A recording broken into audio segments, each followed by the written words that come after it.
Padre Fábio, eu cresci dentro da igreja, apenas estudei em colégios católicos e sempre participei de grupos como o encontro de adolescentes, encontro de jovens.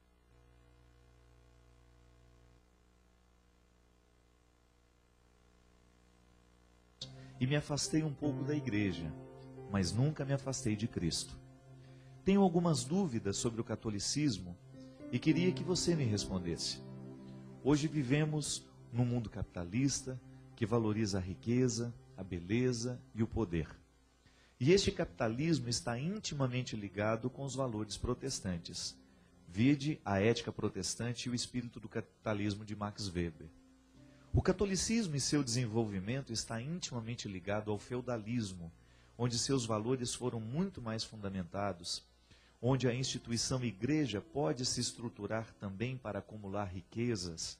E até hoje vejo resquícios dessa época em nossa cultura católica.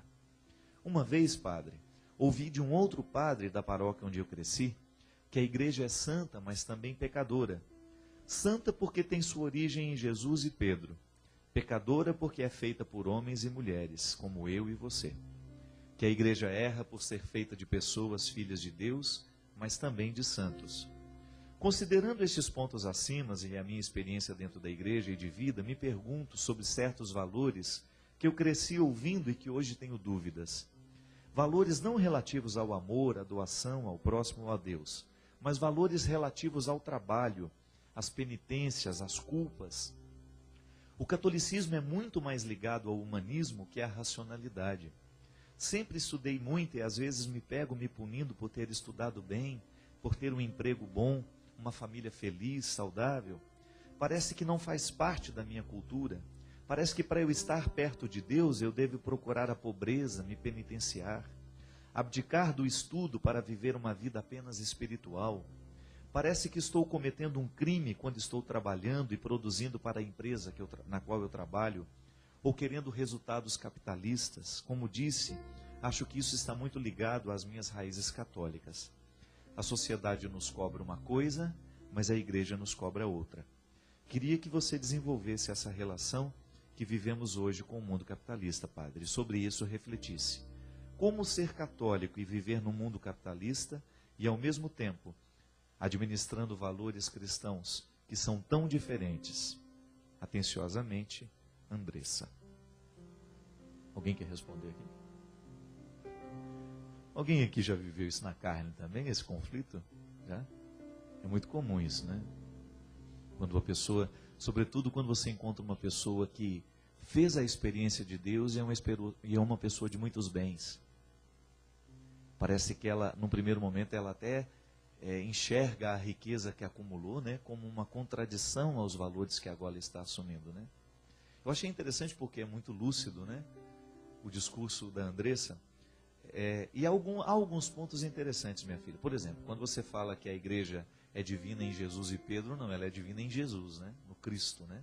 Pedro já faz parte da humanidade da igreja, porque Jesus é o Cristo, e Jesus, quando nós falamos Jesus, nós estamos falando do mistério encarnado, é o Verbo que assume, né, a carne e que tem nome de Jesus.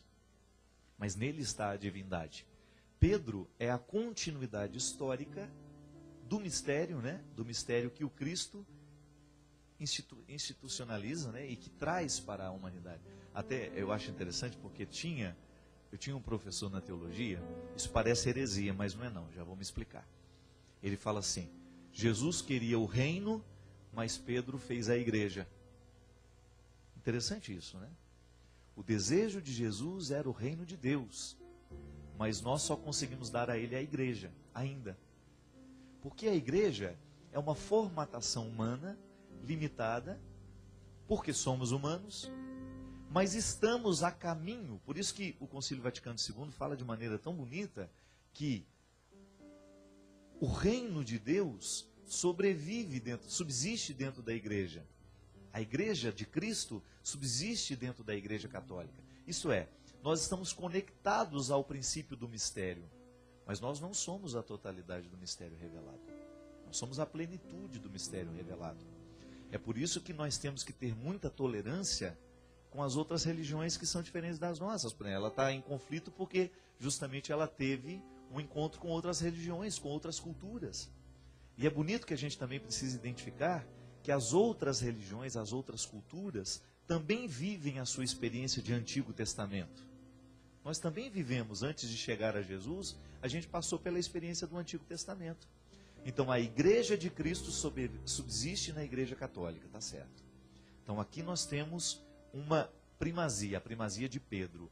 É a igreja que Jesus institui, porque ele queria o reino, esta igreja significava a presença do reino.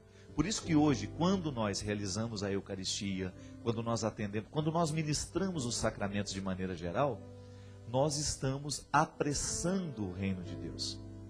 Não tem aquela música do Padre Jonas bonita? Somos, Senhor, tua igreja, que apressa a tua vinda gloriosa. Isso é lindo.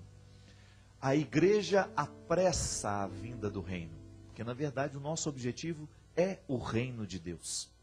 Agora, enquanto nós somos igreja, nós somos limitados. É a parte de Pedro, que negou inclusive o mestre no momento da morte. No momento do Calvário, Pedro negou. Esses limites, minha filha, nós os assumimos com todas as suas características. Os limites sociais, os limites financeiros, os limites econômicos, né? Os limites filosóficos, os limites... Tudo que diz respeito ao nosso limite está dentro da igreja. Porque ela é guiada por homens e mulheres limitados. Nós, o tempo todo, nós queremos ser guiados pelo Espírito Santo. Por isso que a igreja precisa de rezar. A oração é o mecanismo que purifica o que é humano. Isso é tão bonito. Você pensar que quando você reza, você está passando por um processo de purificação daquilo que é excessivo em você. Assim como nós precisamos passar o ouro pelo fogo, né, para purificar, nós também precisamos orar. Nós precisamos ritualizar a nossa fé, porque é o momento em que a gente joga os excessos fora.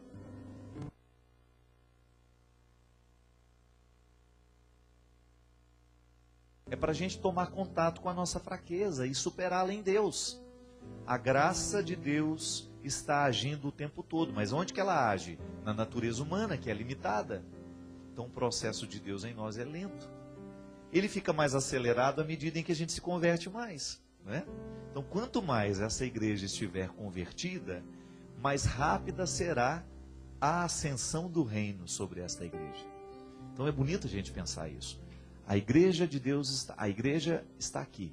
Ela tem características humanas, porque ela é feita de pessoas.